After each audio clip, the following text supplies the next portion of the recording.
Hey guys, Nick Ringus here, and I just got back from Indianapolis where I was out there shadowing a great game of business coach, as you may have seen in a previous video.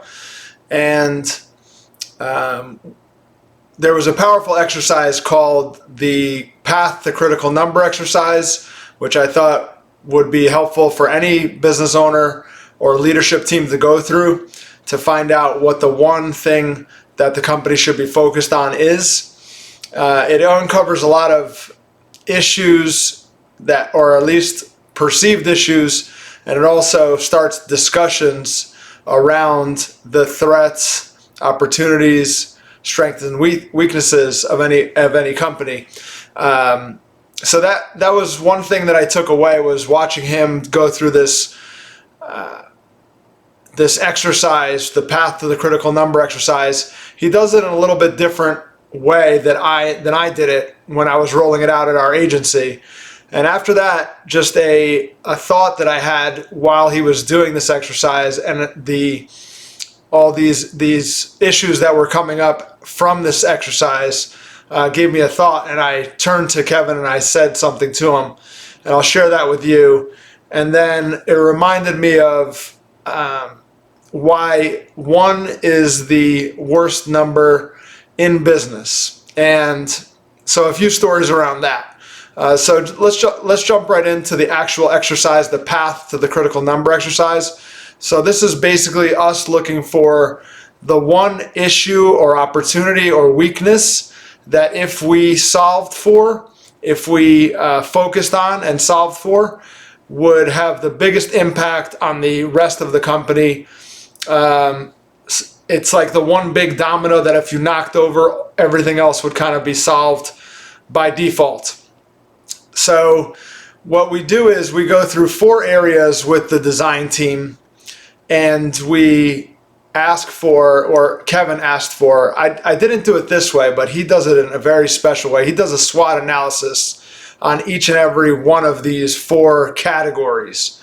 And they are starting with people, operations, marketplace, and financial.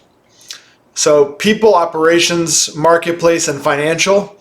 And he asks for the strengths, weaknesses, opportunities, and threats of each one. Whereas strengths and weaknesses are internal, and then opportunities and threats are usually external. So we did the sticky note exercise, and basically there was 10 people in the room. The leadership team, which is called the design team in Great Game of Business, is not just the top executives of a company. We like to include leadership, or people that show leadership potential that can help us roll out the Great Game of Business to everyone else, no matter where they are in the organization. And we actually like to have people from the front lines, from the middle management, and from the very top of the organization to make up the design team, because you get a perspective, you get many different perspectives on these issues, not just from the top down, also from the bottom up and from the middle. So with people, operations, marketplace, and financials, and then you go through strengths, weaknesses, opportunities, and threats of each. So for example, for people, a strength could be that we have very smart people, like we hire the best people. A weakness could be that something around communication, like our communication is not where it needs to be. People are not talking between departments, etc. Opportunities and threats are a little hard because it's outside of your people. Like an opportunity for your people outside might be to go and shadow or go to an outside conference and pick up another skill or get some training. Or there's people outside of your organization that's an opportunity that you might want to go out there and recruit them. So that might be an opportunity. A threat, for example, would be that people are coming in and poaching your best people, or there's another competitor that just moved to town, and it's a threat because they're paying their people more. So we went around the room and we asked for the number one thing, or the first thing that comes to mind. So the most impactful, or the most important S, W, O, or T for each of these categories. So just one each, and then we group them together in columns so that, the ones that were said kind of, they're saying the same things in a different way. We put them in the same column, and then you can see that the ones that are really important to your people are getting mentioned the most. So that might be something that you want to look into. This is really like a 360 analysis of the company. So you're doing a SWOT of every area of these 4 categories of the company. So I turned, towards the end of the session, we didn't come up with the critical number. We didn't decide on the critical number. That's going to come in the weeks to come with our weekly meetings coming up with this company. We had some ideas around what the biggest issues are, what the critical number should be. And there's also a checklist that the Great Game of Business provides. It's in the workbook that you can go through and make sure you're picking a good critical number. But the exercise itself was very powerful, and in the middle of it, someone said something about a threat to the company, to the health of the organization out there in the marketplace. And I turned to Kevin and I said, eventually, do all companies come to a point where they realize they have to diversify? And he said, yeah, that's pretty good that you realize that. But yes, eventually we're doing high performance planning and this path to the critical number exercise. And we always come to the point where they think they have to either diversify their product line or they have to diversify the markets that they're going after. And diversification is really the sign of a mature business. So eventually these companies get to a place where they diversify. And what I thought of then was how anytime I relied on one thing in any business that I was a part of, it just always came back to bite me. And I never, in those situations, I haven't preemptively mitigated that risk enough. So starting with my dad, when he had a bar, it was next to a General Motors assembly plant, not a power plant. So he was next to a General Motors assembly plant. They made cars. And this factory would let out 4 times a day around the clock, because I guess they didn't want to pay overtime. So they had 4 shifts around the clock building cars. So when the entire factory would let out 4 times a day, they would walk up the street on their way home and stop at my dad's bar. So when I was young, I used to see this, that 4 times a day we would get 4 rushes a day, and this went on for decades, 7 days a week.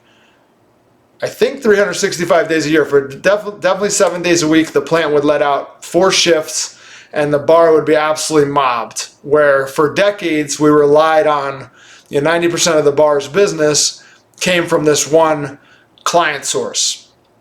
And then they would come in and it would be 4 deep at the bar trying to get a drink. They only had a little bit of time before they had to get home. So they stopped in for a drink or 2, went home, and they provided for a very good business, a very good life for our family for the first 18 years of my life. But then right before I was going to college, that assembly plant closed down. So if one source of business dries up and it accounts for 80 or 90% of your business, obviously that's a huge shock.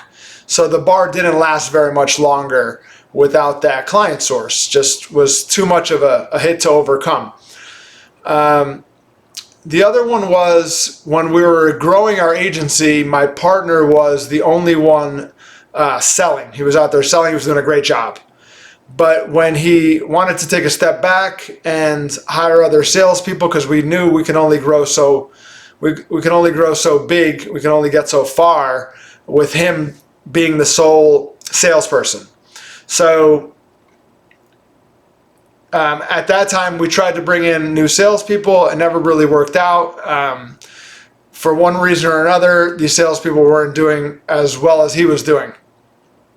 So having one salesperson, it hurt us to this day when he left or stepped back, and now we've bought him out, and we are just now replacing him with an effective sales team. So up until the end of 2019, up until right around COVID, we were growing because he was out there selling. But then when that dried up, that was our only source of leads and business. So that hurt us for a while until a few years later, we're finally getting out of that and coming back out of that. The other thing, as I said in a recent video, is we lost a client that was accounted for about 10% of our business.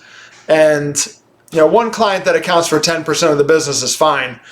But when you lose a client of that size, that hurts also. So you really want to have no single client accounting for any more than 10%. I think that's about the max. And that goes to show you, because that hurt us, but it didn't kill us. If it was any more, it would have hurt worse, of course. So let me think of the other example. I think that's about it. I'm sure you can think of examples in business where the other example is just like back in the restaurant days when we used to run a restaurant with my family. If you had one guy that could do one thing, he's the only person that can do it. What happens if he doesn't come in? What happens if he's sick? So just the number one in any business just always stuck with me as being the worst number in any business. You're in a very vulnerable position, or at least I was in these businesses where we relied on one of anything. And planning typically falls around, what happens if one of these anything dries up or doesn't show up, or we lose it, because nothing lasts forever.